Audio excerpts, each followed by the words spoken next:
താഴെക്കടപ്പുറത്തിന്നോമനെ പൊന്നോ. അയ്യോ, ആന്റി എന്നെ അടിച്ചു. ആന്റി അടിച്ചോ? അപ്പൊ അങ്കിൾ അടിക്കട്ടെ. അങ്കിളും ആന്റി എന്നെ അടിച്ചു. എന്റെ മകനെ വഴുതിക്കാൻ ജനിച്ചവൻ. എടാ, എല്ലാം ചെയ്യിപ്പിച്ചിട്ട് ഒന്നും അറിയാത്തവനെ പോലെ എല്ലാവരും എന്നെ അടിക്കണേ. ഇന്നലെ രാത്രി എന്താണ് ഔട്ട് നടന്നത്? ഇന്നലെ ഔട്ട് കേസിൽ നടന്നത് ഞാനുമായി യാതൊരു ബന്ധവുമില്ല. എല്ലാം രാജേന്ദ്രന്റെ പണിയാണ്. കള്ളം പറയുന്നോ? നീ തന്നെ അവനെ കൊണ്ട് ഇതെല്ലാം ചെയ്യിക്കുന്നെന്ന് എനിക്കറിയാം. അതാ ഞാനും ആലോചിക്കണത്. എന്നോട് പറയാതെ അവൻ ഒന്നും ചെയ്യില്ല. ഇന്നലെ നടന്ന സംഭവവുമായി എനിക്ക് യാതൊരു ബന്ധവുമില്ല. ഞാൻ ആ വശ്യക്കാരി അവിടെ ഉണ്ടെന്ന് പറയടാ. അവളെ ഇന്നലെ തന്നെ പറഞ്ഞു.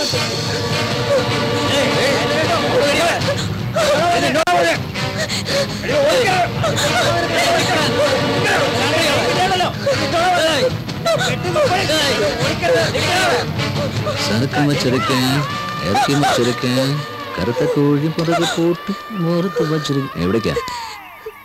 എന്നെ ഒന്നും ചെയ്യരുത്. ഞാൻ എവിടെയെങ്കിലും പോയി ജീവിച്ചോളാം. ഒറ്റ രാത്രി കൊണ്ട് അവനെ മതിയാക്കിയോ? ഞാൻ കാരണം അവരുടെ ജീവിതം തകരരുത്. തകരില്ല, കൊല്ലും ഞാൻ. എങ്ങനെയെന്ന് ചോദിക്കേ, ഞാൻ പറയാം. ഞാനിപ്പോ നിന്നെ കൊല്ലും. നിന്റെ ശവം കൊണ്ട് എന്ന് അവന്റെ ഔട്ട് ഹൗസിലിടും. നിന്നെ പീഡിപ്പിച്ച് കൊന്നതിന് പോലീസ് അവനെ അറസ്റ്റ് ചെയ്യും. പിന്നെ കോടതി, തൂക്കുകയർ. അതോടെ അവന്റെ കുടുംബം നാമാവശേഷമാകും.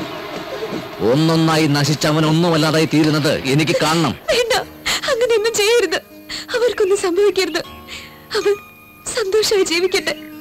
ഞാൻ നിങ്ങൾ പറയുന്ന പോലെ അനുസരിച്ചോളാം.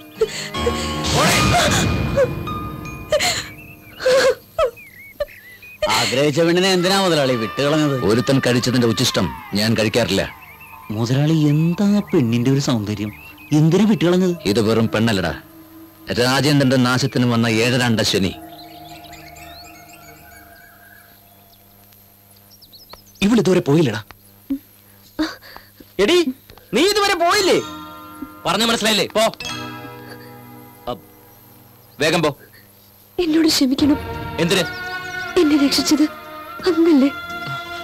ദയവായി എന്നോട് ഇവിടെ വിട്ടു പോകാൻ മാത്രം പറയരുത്. എന്നെ ഇപ്പൊ ഇവിടെ ഇറക്കി വിട്ട് എന്റെ ജീവിതം നശിച്ചു പോകും. ആർക്കും ഒരു ഉപദ്രവം ഉണ്ടാക്കാതെ ഞാനിവിടെ കഴിഞ്ഞോളാം. ആ രാത്രി നടന്നതിനൊക്കെ അങ്ങേ ഞാൻ ഒരിക്കലും കുറ്റം പറയില്ല. അന്ന് സംഭവിക്കാൻ പാടില്ലാത്തൊക്കെ സംഭവിച്ചു പോയി. അതൊക്കെ ഞാൻ മറക്കാൻ ശ്രമിക്കാം. നമ്മൾ ഒരുമിച്ച് ജീവിക്കണമെന്ന് സത്യമായും ഒരിക്കലും ഞാൻ ആഗ്രഹിക്കില്ല. നിങ്ങളുടെ തോട്ടത്തിൽ എത്രയോ തൊഴിലാളികൾ ജോലി ചെയ്യുന്നു. അവരിൽ ഒരാളായി എനിക്കൊരു ജോലി തന്നൂടെ? എന്താടാ ഇത്? റൂട്ട് മാറി വരുന്നുണ്ടല്ലോ, ഒന്ന് പറഞ്ഞു മനസ്സിലാക്കണം. ഒരു മിനിറ്റ്. അവള് പറഞ്ഞതാ കറക്റ്റ്. എന്ത് കറക്റ്റ്? മോന്തല്ലോ. അടിച്ചോ അടിച്ചോ, എല്ലാരും കൂടെ അടിച്ചോ. ഇവള് കാരണമല്ല എന്റെ സീത എന്നോട് പിണങ്ങിയത്. എന്തിനാണ് അവളെ കുറ്റം പറയണത്? വെള്ളം അടിച്ച് ഓരോന്ന് ചെയ്യുമ്പോ ആലോചിക്കണായിരുന്നു. എല്ലാവർക്കും കല്യാണത്തിന് ശേഷം ഫസ്റ്റ് നൈറ്റ്. ഇവന് കല്യാണത്തിന് മുമ്പല്ലേ ഫസ്റ്റ് നൈറ്റ്. അനുഭവിച്ചോ. നിന്റെ ഒടുക്കത്തെ വായ നടക്കേ. ഞാൻ വായടക്കാം, പക്ഷെ അവള് വലിയ ദേഷ്യത്തിലാണല്ലോ. അവൾക്ക് ദേഷ്യം വന്ന എനിക്കെന്താ? ഇവളെ ഈ വീട്ടിൽ വെച്ചിരിക്കുന്നത് തന്നെ വ്യഭിചാര കുറ്റ. Already torture case, rape case രണ്ടും കൂടി കൂട്ടി 10, 17 വർഷം നീ ആകത്താ. നിർത്തറ, നീ തന്നെ ഒരു പരിഹാരം കണ്ടുപിടിക്കണം. ഞാനല്ലേ, നീ വാ. ഈ കാര്യം സീത എങ്ങനെ അറിഞ്ഞാലോ? സീതയുടെ കാര്യം ഞാൻ ഏറ്റു.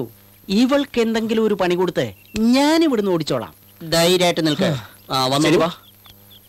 സിന്ധു, രാജേന്ദ്രന് സ്ത്രീകളോട് വളരെ വലിയ ബഹുമാനമാണ്. അതുകൊണ്ട് നീ ഇവിടെ തന്നെ താമസിച്ചോളൂ. പക്ഷെ ഒരു കാരണവശാലും ഔട്ട് ഹൗസ് വിട്ട് പുറത്തേക്ക് വരരുത്. പറഞ്ഞ ഓർമ്മയുണ്ടല്ലോ? ശരി, വള. നിനക്ക് കൂട്ടിന് ഒരു വേലക്കാരി ഏർപ്പാടാക്കി തരാം. മതിയോ? നീ വരുന്നുണ്ടോ? അതാ വരുവാ.